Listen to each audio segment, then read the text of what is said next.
যে বলিউড ছবিতে অভিনয় করতে চেয়েছিলেন প্রিয়া প্রকাশ। সবাইকে গল্পকথা ইউটিউব চ্যানেলে স্বাগতম। আমাদের চ্যানেলে সাবস্ক্রাইব করেছেন কি? বলিউডের অজানা সব নিউজ আপডেট পেতে সাবস্ক্রাইব লেখার উপর ও বেল বাটনে প্রেস করুন। কেরলের প্রিয়া প্রকাশকে মনে আছে? গত বছর স্রেফ চোখ মোটকেই দুলিয়ে দিয়েছিলেন গোটা ভারতকে। সেই প্রিয়া প্রকাশ ফের খবরে এলেন রণবীর সিং এর সিম্বা ছবিতে অভিনয় করতে চেয়ে।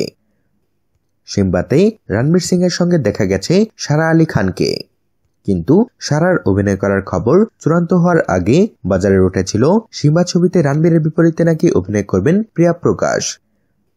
সম্প্রতি মুম্বাইয়ে ছিল প্রিয়ার পরবর্তী বলিউড ছবি শ্রীদেবী বাংলোর ট্রেলার লঞ্চের অনুষ্ঠান। সেই অনুষ্ঠানেই পুরনো রটনার জবাব দিলেন প্রিয়া। তিনি বলেছেন, আমি সিম্বায় অভিনয় করতে চেয়েছিলাম কারণ আমি রণবীর সিং এর একজন বড় ভক্ত। এর আগের সপ্তাহেই উরি ছবির বিশেষ স্ক্রিনিংয়ে উপস্থিত ছিলেন প্রিয়া। সেই স্ক্রিনিংয়ে ছিলেন রণবীর সিংও। সেদিন প্রিয়া রণবীরকে জানিয়েছিলেন তিনি তার ভক্ত। জবাবে রণবীর প্রিয়াকে বলেছিলেন, তোমার চোখের দুলুনি আমারও খুব ভালো লেগেছিল।